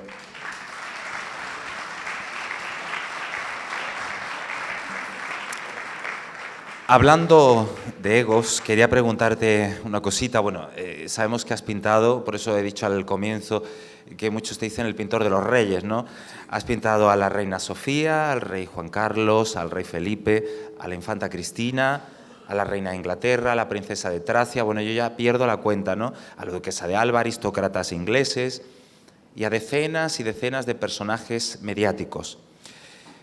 ¿Hay alguien, no hace falta que digas el nombre si es que lo hay, ¿no?, al que te has negado a pintar o has dejado a medias y has dicho cuelgo los pinceles, que no te pinto, o no? No, yo nunca me he negado a pintar a alguien aunque no me guste. Es decir, si he tenido que hacerlo, lo he hecho. Hay gente que me ha gustado más y hay otra gente que me ha gustado menos, como todo, ¿no? Pero muchas veces se me pregunta por qué he retratado personajes famosos. Y aunque no lo crean, es algo en lo que yo de pronto me veo envuelto a través de la revista Lecturas. Claro. Porque fue un trabajo, como podía haber sido cualquier otro de pintor, pero en este caso surgió así. Bien es cierto que a veces la gente te valora más que por tu propio trabajo, por quien has pintado. Es así muchas veces. Entonces, no es que valoren propiamente, oye, qué maravilla tu trabajo, pero si has pintado a la reina de Inglaterra o si has pintado a tal o a cual, pues entonces te valoran mucho más. Y entonces, bueno, pues a veces uno tampoco tonto no es. Como ha sido mi medio de vida, y yo de verdad que retrato a todo el mundo que me lo pida y me lo encargue, no tengo ningún inconveniente, nunca me he negado. No, a ti no, nunca lo he hecho. Siempre, lo que pasa es que, claro, hay gente que te cae mejor, que te gusta más, que su físico te agrada más o menos, pero yo nunca me he negado a eso, ¿no? Entonces, mi carrera tuvo mucho que ver con todo eso, pero no fue algo que yo busqué, sino que se vino, claro. Como retratista. A lo mejor podía haber sido paisajista y entonces pues habría pintado otras cosas, claro. Pero se dio, ¿no? Y entonces pues sí, es cierto que eso me ha dado la oportunidad de poder conocer gente que yo en mi vida pude imaginar, como mucha de la gente que tú has nombrado, ¿no? Pero también es cierto que hasta eso me ha servido para darme cuenta de que, como decía Santa Teresa, nada es nada en la tierra. Es decir, en el fondo, todo eso que a veces se mitifica, porque, oye, ¿cómo será? No, es una persona normal que por circunstancias en esta vida tiene ese cargo, cumple esa función, porque vivimos en una ¿cómo se llama? ¿Cómo podríamos decirle? Pues una serie de niveles donde cada uno tiene. No todo el mundo puede ser rey, no todo el mundo puede ser médico, no todo el mundo puede ser sacerdote. Ajá. ¿No? Entonces, cada uno cumple su función por lo que sea, ha venido al mundo con ese papel. Y en la vida no nos queda más remedio pues que tener, que cada uno tenga su sitio. Es como si ahora de pronto, pues, ¿qué te digo yo? Ahora mismo, por ejemplo, los políticos normalmente vienen, pues normalmente ocupan las primeras filas porque son las autoridades. Bueno, es que ese protocolo, pues hay que tenerlo. Yo no estoy en desacuerdo con eso, porque forma parte de que la vida de alguna manera hay que ajustarla, hay que organizarla, porque somos muchos. Si no, entonces cada uno, la libertad que sería, pues hacer las cosas que te da la gana en cada momento y en cada lugar. No, tiene que haber esa burocracia, ¿no? Esa forma de poner cada cosa en su sitio, en las piezas, ¿no? Pero yo no he buscado ser pintor de famosos, ni tengo ningún... Cuando me preguntan, ¿a quién te gustaría pintar? Pues la verdad que ya... Mira, yo decía más jovencito, la reina de Inglaterra, por ejemplo, ¿no? Por el hecho de que era un personaje que era como dificilísimo. Pero lo logré y tampoco pasa nada. Y yo sigo siendo el mismo de siempre. Porque además no me ha tocado la lotería, no he tenido nunca tonteo. Yo no he ido por la vida mirando a los demás por encima del hombro, trato bien a todo el mundo, mucha de la gente que me conoce lo sabe. Yo puedo estar en una reunión y está un alcalde y estoy hablando con la portera y hasta que no, por lo menos no me despido de la portera, no dejo a la portera para irme al alcalde. Porque entiendo que al final todos somos lo mismo y que muchas cosas se hacen porque, bueno, pues que ese forma parte del protocolo. Y eso me parece bien para que la vida esté más organizada, porque si no sería un desastre. Es un desastre y estando organizada... Totalmente.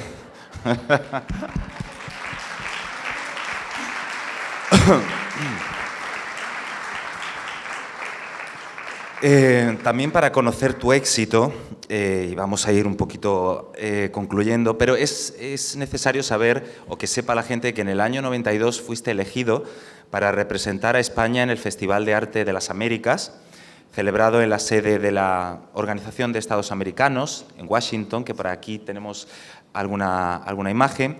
Ahí te codeas con las personalidades más importantes del mundo de la cultura, no solo americana, sino europea. De la gente que estaba allí. Claro, políticos y embajadores alaban tu obra, inclusive la primera dama de Estados Unidos, Barbara Bush. Cuéntanos cómo es esa etapa en América, donde además, aquí tenemos la imagen de Antonio, aquí está, y sí, eso en Washington. En Washington. Sí. Y sé que estuviste también en México, donde tuviste una acogida magnífica, la difusión que te dio todos los medios de comunicación fue brutal. Te propusieron hacer también una telenovela, para quien no lo sepa. Y, sí, además, ¿de cuántos capítulos era? 280 capítulos.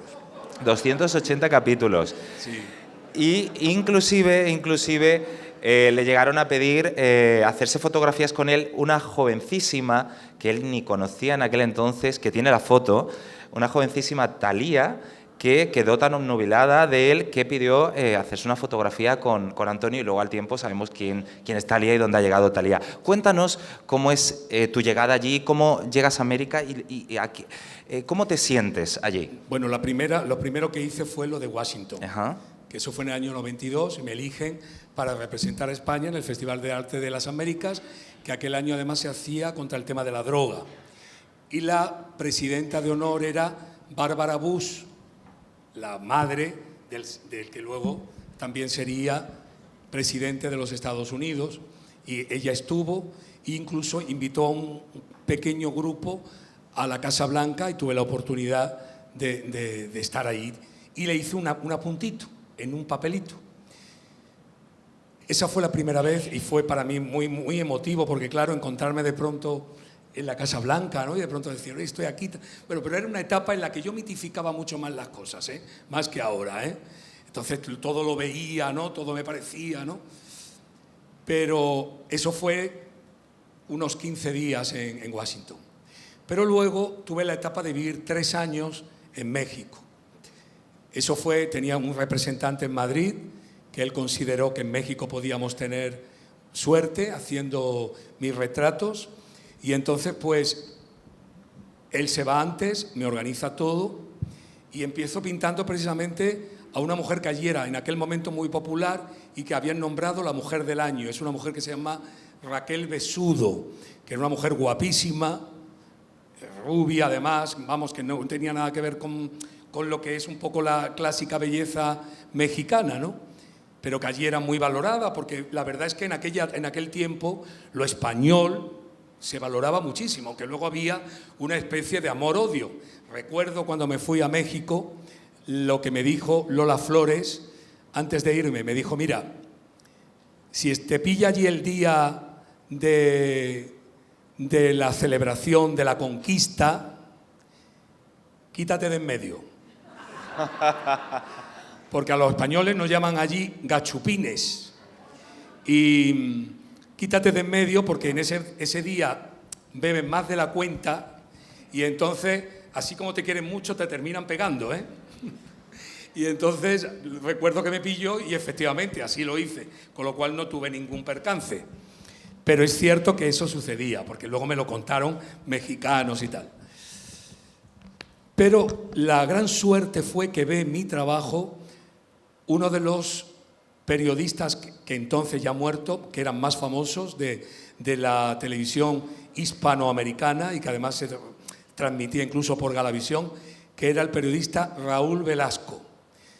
Raúl Velasco tenía un programa que cuando yo fui ya llevaba 30 y tantos años, un programa musical que se llamaba Siempre en Domingo.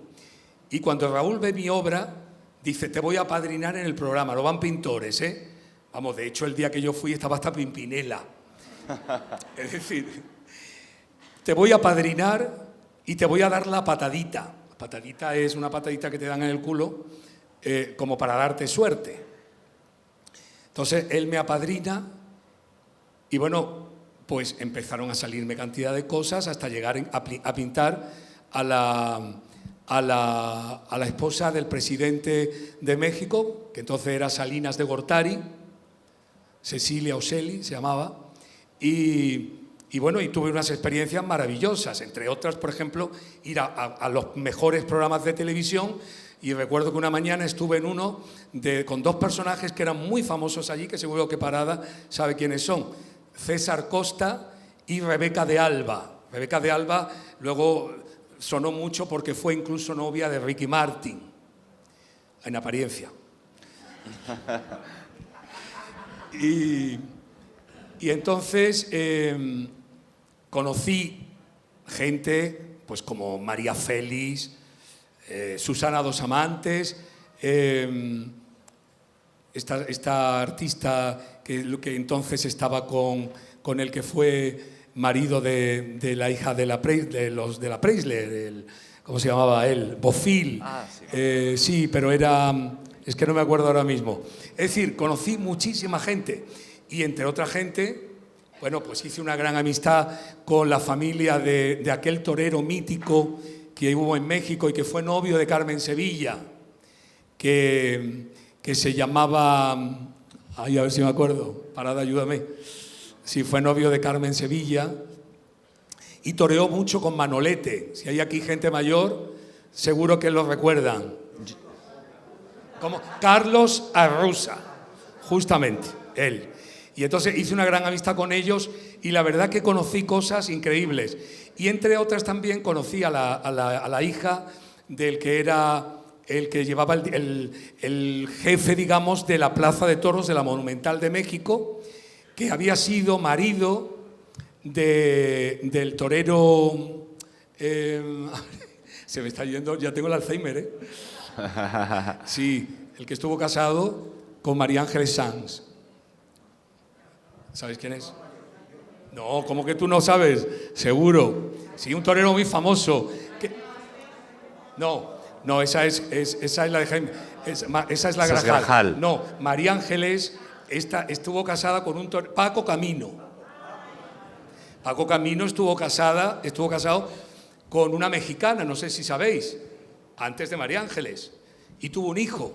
Y yo hice una gran amistad con ellos, y entonces un día me llevaron a conocer un estudio de televisión donde se grababa una obra. Conocí a la hija de Pedro Infante, y entonces estaba un director que se llama Héctor Bonilla, que hizo mucho cine, mucha televisión, y este hombre, en la comida, que me quedé a comer con ellos, me preguntó que si yo era actor.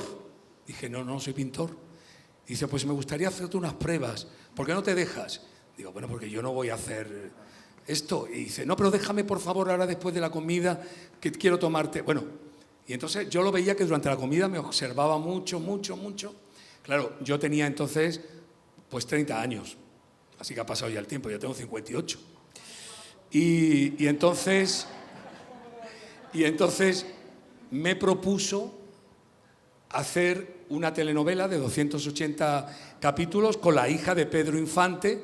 Era una obra que tenía que hacer el papel de un cantante y él estuvo dispuesto a cambiar el guión por lo de un pintor. ¿Y por qué no salió ese proyecto al final, Porque Antonio? yo ya estaba de México hasta las narices.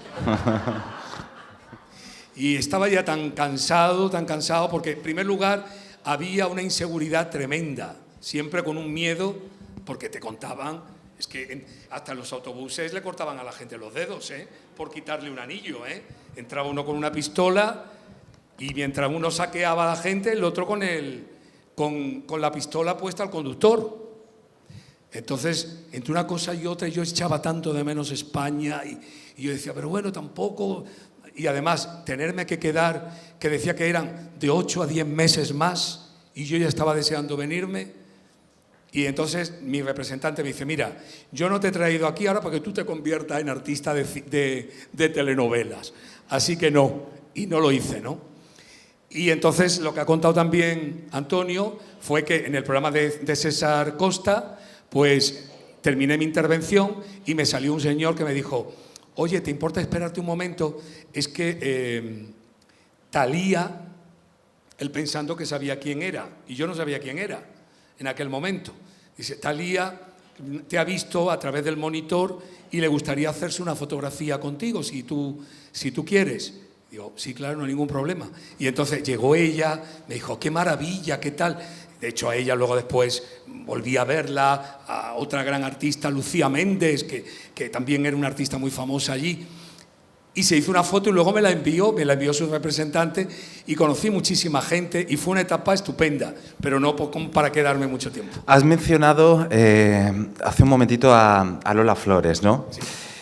Cuando hablamos de ella hay que hacer un parón, sobre todo ahora que ha hecho 100 años de su nacimiento, que, bueno, Lola Flores, esa conocida como la faraona o con su eterna zarzamora, y además el entierro más multitudinario que ha tenido España, que sobre todo, creo, para los que no lo sepan, se acabaron todas las flores de las floristerías de Madrid. A mí me pilló en México la muerte de Lola. De Lola, ¿verdad? Pero fui a verla antes de irme, ya hinchada, y además el cuadro mío lo colgamos en la chimenea de su casa, juntos, y ella fue donde ahí me dio el consejo de lo de México. Pues vamos a ver, si te parece, un pequeño vídeo donde además lo emitió Moisés en Televisión Española, donde sales también hablando de ella. Vamos a ver si lo tenemos disponible. Quiero saludar a una persona que ha retratado a Lola Flores, y cuando digo retratado es literalmente en pintura.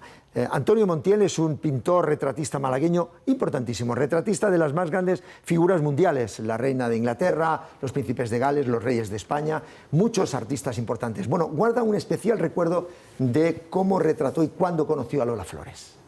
Hablar de Lola Flores es, sin duda, hablar de una mujer y de una artista irrepetible. Una artista que hemos tenido el privilegio de tener en nuestra España, y en mi caso de haber podido conocer personalmente y haberla podido retratar. Este retrato lo pinté en el año 89 para una serie denominada Las mujeres 10 españolas en 3 dimensiones para la revista Lecturas. Y sobre todo quise hacer un homenaje a una mujer que con la mirada, que con el gesto lo decía absolutamente todo. Nunca olvidaré cuando realicé la exposición Mujeres de España y llegó al Hotel Meliá Don Pepe de Marbella, donde estaba inundado de gente, y de pronto Lola entró morena de la playa con un vestido dorado, y aquello de pronto se silenció. Todo el mundo quedó callado ante la presencia de Lola, que se acercó a mí y pude mostrarle la exposición, y cuando vio ya su cuadro expuesto, me dijo: has logrado retratarme con el alma, que eso es lo que a mí me gusta. Tuve la suerte de que luego, en esas memorias que le escribiera el gran Tico Medina, el periodista, hablara de ese cuadro, y para mí, desde luego, ha sido motivo de orgullo, porque siempre la he admirado, y espero que ese óleo del año 89 algún día pueda estar en el museo que deben dedicarle ya en Jerez de la Frontera.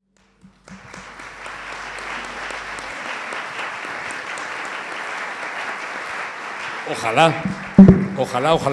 Ya tengo la suerte de que el que le hice a Rocío Jurado está expuesto en el museo, así que espero que ahora el de Lola pues también lo manden al Museo de Lola, que me encantaría. Antes de ir concluyendo, hemos hablado de Antequera, de Almojía, yo estuve cuando te hicieron hijo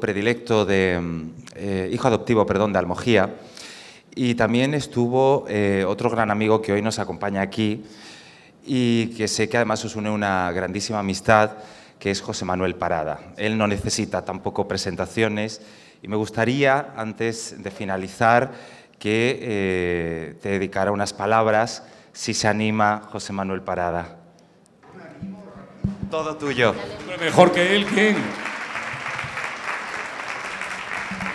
Yo cojo el micrófono y me tenéis que decir calla ya, que esto es un poquito tarde, aunque a los actos de Antonio hay que venir cenado, porque empieza a contar cosas y no quieres que se acabe. Bueno, no tengáis miedo, no tengo el COVID, ¿eh?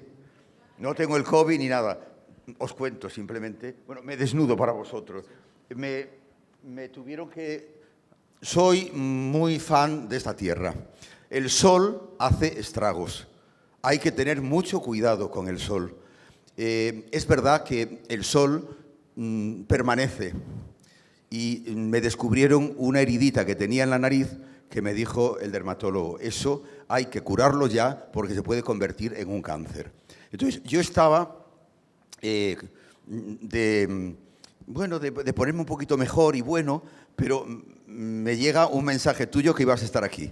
Me encuentro con Antonio y digo, mis dos Antonios me reclaman, y yo, ya veis que estoy como de chándal de cualquier manera, pero digo, yo no me lo puedo perder.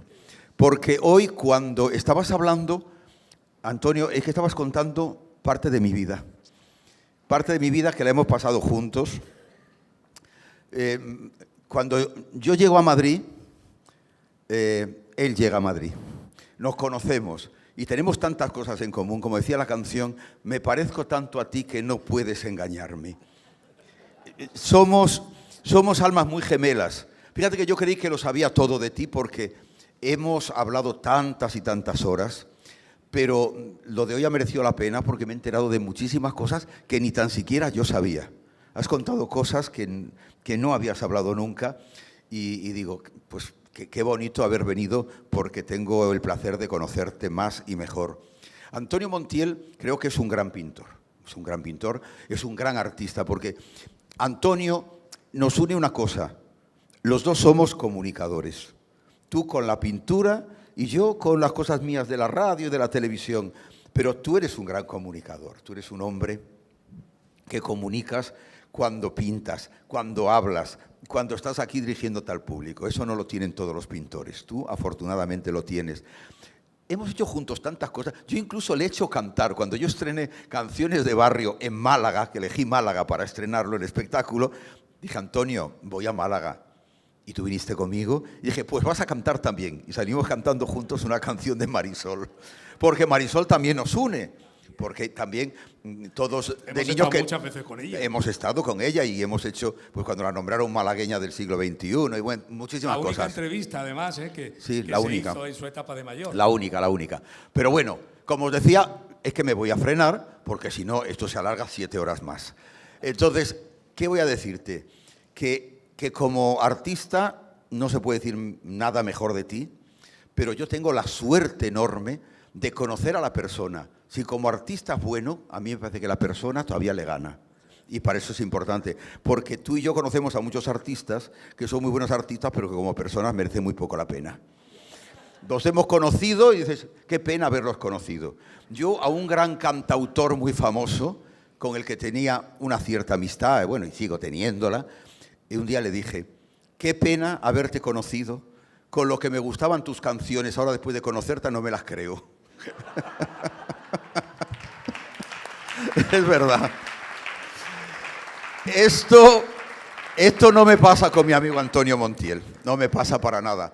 Con Antonio he descubierto esta tierra que yo sin ser de aquí, sin haber nacido aquí, me he venido aquí hace 35 años que tengo casa aquí y gracias a Antonio y a otros amigos, hombre, yo puedo decir que conocí la Semana Santa gracias a Pepa Flores, que eso no se puede olvidar, pero después conocí la feria con Antonio Montiel y siempre quedamos, y conocí a Almojía con Antonio, la tierra donde él está ahora más tiempo, y cuando llegué dije, pero si esto es una Semana Santa de cine de barrio. Eso dijiste. Fue llegar y ver aquellas callejuelas, es cine de barrio total. Entonces yo me siento uno más de vosotros, porque uno nace como tú, igual. Yo nací donde me tocó nacer. Tú naciste donde te tocó nacer. Pero somos ciudadanos, amamos Madrid, amamos Cataluña, yo estuve en Cataluña, yo amo el mundo. Y aquí me siento como en casa. Y yo me compré mi casa pensando, cuando un día deje de trabajar, yo me vengo para aquí. Dejé Madrid con 1 grado bajo cero. Y ayer tenía que taparme porque no me puede dar el sol en esta quemadura tan grande que me hicieron en la nariz, pero comí con todo puesto y con crema de esa para que no te haga daño el sol, en pleno sol. Digo, esto es impensable. Cuando yo venía a Málaga, llegaba al AVE, venía con abrigo, con bufanda, y veía a la gente en mangas de camisa, decía, esto es el paraíso. Y la gente aquí, estos días me dice, ay, es que hace un frío. Digo, vosotros no sabéis lo que es el frío. Vosotros os quejáis de vicio. Entonces, me siento muy a gusto aquí, me siento muy a gusto gracias a Antonio Montiel, y por eso, como estaba, recuperándome, por mis 2 Antonios he venido y por todos vosotros. Gracias y hasta siempre.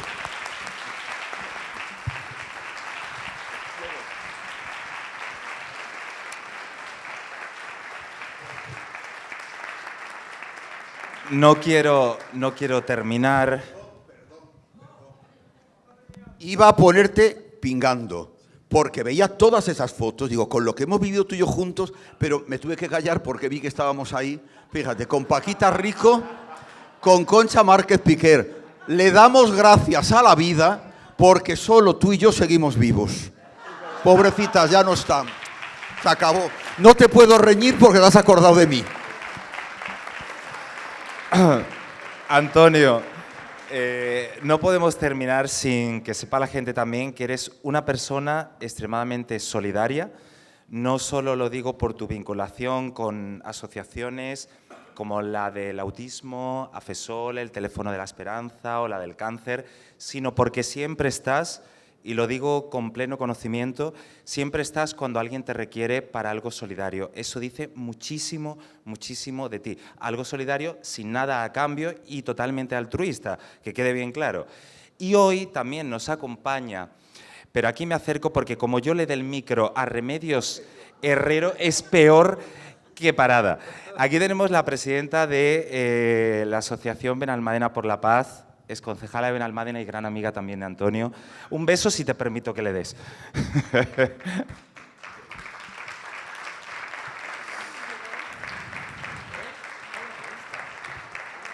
La revista de Juntos por la Paz, que además hace muy poquito han puesto la bandera en Almojía. ¿Aquí la has puesto ya? También. Ah, bueno, pues entonces nada. Anda, estupendo. Ella también le encargó un retrato a Antonio el año pasado, y te dejo el micro un minutito. Un minuto. Bueno, Antonio, yo me he sentido esta noche muy importante, porque después de tantas mujeres guapas, famosas e importantes que ha pintado, a mí también me ha pintado. ¿Alguien de aquí tiene un retrato de Antonio Montiel? Claro. Y ella también. Bueno, pues yo me he sentido muy importante porque digo... Maribí, una gran escritora. Bueno, Maribí Verdú. Claro, pero Maribí... Gracias, Maribí, por venir. Maribí. Gracias. No te había visto. ¿Cómo definirías a Antonio, Reme? Bueno, yo definiría a Antonio un ser en tránsito de la tierra al cielo. Yo creo que está más cerca de arriba que de abajo. Él ya no pertenece a este mundo, aunque está en este mundo, pero no pertenece a él. Lo veo, lo presiento como un ser ya superior, no solamente por el arte, sino por la persona, como ha dicho Parada. Nosotros tenemos el honor de ser una pequeña asociación, pero sí trabaja por la paz, y él ha pintado, o sea, nos ha regalado de forma altruista y totalmente generosa. Fijaros qué paloma, que está bien, muy bien, la de Picasso. Yo no digo que nada, pero que está... Fijaros, con las alas abiertas, y nos ha regalado esta paloma que es nuestra enseña, nuestro bueno, distintivo. Además, nos ha hecho también el cartel de cada año que hacemos el Premio Noble de la Paz, y él nos ha hecho también el cartel. Yo a Antonio le adoro, le admiro, tomo ejemplo de él, me regaña algunas veces, porque, ¿verdad que sí, Antonio? Algunas veces me regaña, pero para mejorar, porque yo soy una maestra de pueblo, que me gusta mucho pues ser de pueblo y ser normal y corriente. Él quiere elevarme y quiere mejorarme, y entonces algunas veces me riñe. Pero estoy contentísima. Aquí entre todos Antonio Pereira, él publicó mi libro, he escrito 2 libros de mi biografía, y Antonio me la ha publicado, cosa que me pareció también muy bonito, porque él, que entiende tanto de libros, dijo que le gustaba, ¿verdad, Antonio? ¿Me lo dijiste de verdad? Una vida muy interesante. Pero me lo dijiste de verdad. Demasiado interesante. Demasiado interesante. Intensa. Muy intensa, ¿verdad? ¿A ti también te gustó, Antonio? Me encantó. O sea que fijaros qué alegría, ¿no? De un Antonio hermoso y pintor y artista, y un Antonio editor, escritor y poeta, que le gustara. Yo le hago entrega a Antonio Montiel de esta revista que hemos hecho, que Diputación nos la ha pagado, hay que decirlo todo, y en el que tú apareces, por supuesto, y en el que le dimos el premio a Ángeles Malagueños de la Noche, en categoría colectiva, por el gran trabajo que hacen, y a doña Remedios Nieto Palacios, una señora ante la que me descubro porque maravillosa. Lo merecen los dos. Y Antonio... No me la quiere dar, ¿eh? Se la doy. Te quiero, Antonio. Y yo a ti. Gracias, Antonio. Nada, a ti siempre. Y antes de terminar, nos gustaría hacerte, Antonio, un regalo muy especial, un regalo que sé que como buen artista sabrás valorar. Hoy tenemos aquí a la gran poetisa Inés María Guzmán, que no solo ha querido estar hoy aquí acompañándote, sino que además ha compuesto un poema exclusivamente para ti, con esa sutileza y elegancia que tanto la caracterizan. Como broche de oro, y antes de que te despidas luego de tu público, es un honor y un placer pedirle a Inés María Guzmán que nos lea ese poema, si es tan amable. Qué bien. Nos conocemos hace muchísimos años, Inés. Pasa por aquí, Inés. Nada, que va. Bueno. Yo te lo sostengo. Vale.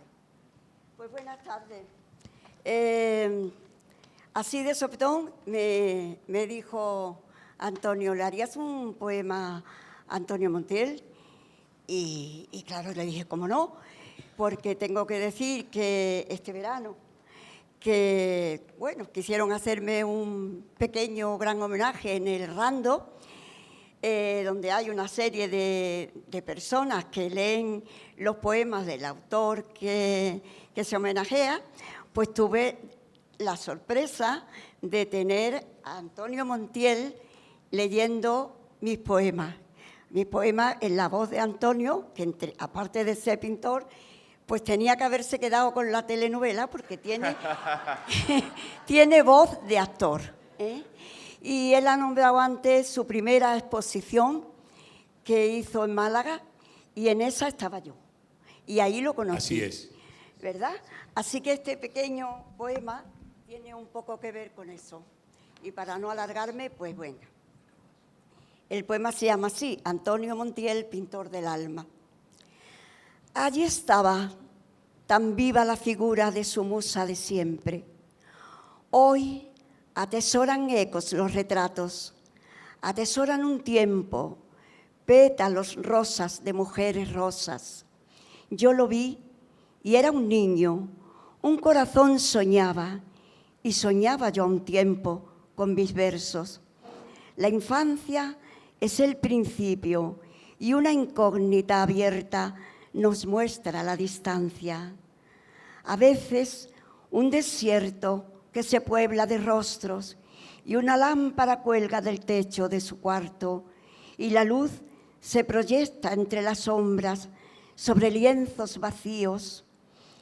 Hoy su mano tan diestra dibuja realidades dando vida a la vida. Es un ángel que el espejo refleja, un ángel sin espada luchadora. De la noche hace el día y rasga las tinieblas, descubre realidades y vence con la paz. Bravo. Precioso. Qué maravilla.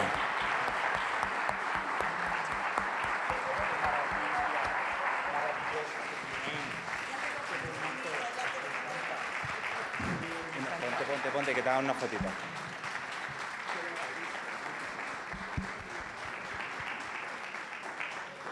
Señores, por mi parte yo me despido, dejo a Antonio ya que se despida dirigiendo unas palabras a todos vosotros. Espero que hayáis disfrutado, nos podríamos tirar horas hablando con él porque es apasionante su vida, pero ya el tiempo nos apremia.